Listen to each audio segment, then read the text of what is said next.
So మనతో పాటు ఇక్కడ గ్రూప్ 4 రిజల్ట్ కోసం వెయిట్ చేస్తున్నటువంటి కొంతమంది డిక్లరేషన్ ఆఫ్ గ్రూప్ 4 గురించి వెయిట్ చేసిన వాళ్ళు ఉన్నారు. వాళ్ళని అడిగి తెలుసుకుందాం వాళ్ళ సమస్య ఏంది అసలు ఏమేమి. సార్ చెప్పండి. మేము గ్రూప్ 4 ఆస్పిరెంట్స్ అండి.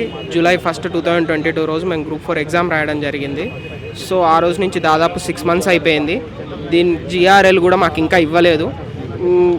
2 months బ్యాకే రావాల్సింది, కానీ ఎలక్షన్ కోడ్ అని అదని ఇదని దాన్ని చాలా రోజుల నుంచి పెండింగ్లో పెట్టారు. సో మేము గవర్నమెంట్కి అదే రిప్రజెంటేషన్ ఇవ్వడం జరిగింది. వీలైనంతగా త్వరగా మాకు మా రిజల్ట్స్ ఇచ్చి లాస్ట్ 2 weeksలోనే 8 మంది వరకు చనిపోవడం జరిగింది. సో ఈ మరణాలు ఆపగలరు అని మేము గవర్నమెంట్ని రిక్వెస్ట్ చేశాం. అదే దాని మీద ఈరోజు రిప్రజెంటేషన్ కూడా ఇచ్చాం. మాకు మా జిఆర్ఎల్ అండ్ మా జాబ్స్ త్వరగా ఇవ్వగలరని మేము ఆశిస్తున్నాం.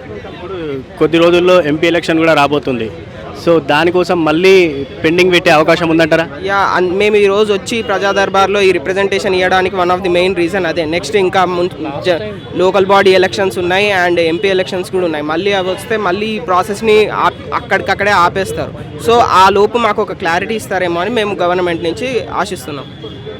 బ్రదర్, లాస్ట్ టైం యాక్చువల్లీ మాకు అక్టోబర్ మిడ్లోనే రావాలి జిఆర్ఎల్. ఎందుకు డిలే అయింది అంటే బికాస్ ఎలక్షన్ కోడ్ వచ్చింది కాబట్టి. సో ఇప్పుడు నెక్స్ట్ లోకల్ బాడీ ఎలక్షన్స్ ఉన్నాయి, ఆ తర్వాత ఎంపీ ఎలక్షన్స్ ఉన్నాయి. సో ఇవి వచ్చినప్పుడు ఇంకా ఇవన్నీ ముట్టుకోరనమాట. సో మేము ఏమంటున్నామంటే మా మార్క్స్ లిస్ట్ వస్తే క్లారిటీ వచ్చేస్తుంది, మాకు ఒక క్లారిటీ వచ్చేస్తుంది. And at the same time ఏవైతే గ్రూప్ 1, గ్రూప్ 2, గ్రూప్ 3 ఎగ్జామ్స్ ఉన్నాయో వాటి ఎగ్జామ్ డేట్స్ కూడా ఇచ్చేస్తే we can shift to it. I mean అటు సైడ్ వెళ్ళిపోతాము. ఏంటి అంటే ఇప్పుడు మేము ఏం ప్రిపేర్ అవ్వాలి అనేది మాకు అర్థం అవ్వట్లేదు.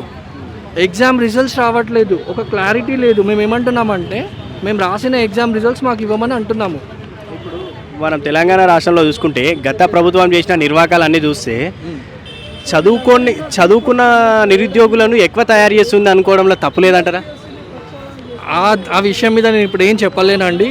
మేము ఏంటంటే మా కాజ్ ఒకటే అండి, మేము ఎగ్జామ్స్ రాసాము, మా రిజల్ట్స్ మాకు ఇవ్వాలి అని మేము అడుగుతున్నాము, అంతే. సో ఓకే అండి, ఇక్కడ కొంతమంది ఉన్నారు, వాళ్ళని కూడా అడిగి తెలుసుకుందాం. సార్ చెప్పండి.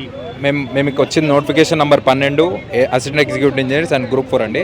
వాళ్ళది మాది ఒక్కొక్క స్టేజ్ వాళ్ళకి ఆగిందండి. మాది మెరిట్ లిస్ట్ వచ్చింది, వాళ్ళు ఫైనల్కి వచ్చి జిఆర్ఎల్ కోసం వెయిటింగ్. ఈ ఉద్యోగాలకు కానీ టీఎస్పీఎస్సీ డిక్లేర్ చేసిన 16 నోటిఫికేషన్కి సంబంధించిన 13,000 ఉద్యోగాలు కానీ, కాంగ్రెస్ జాబ్ క్యాలెండర్లో డిక్లేర్ చేసిన 2 లక్షల ఉద్యోగాలకు కానీ మహిళా సమాంతర రిజర్వేషన్ అడ్డంకండి. దాన్ని క్లియర్ చేసి రిజల్ట్స్ వేగవంతం చేయడం, రాసిన ఎగ్జామ్స్ కంప్లీట్ చేయడం, కొత్త నోటిఫికేషన్ ఇవ్వడం అని మీ ద్వారా కోరుకుంటున్నామండి. Thank you sir.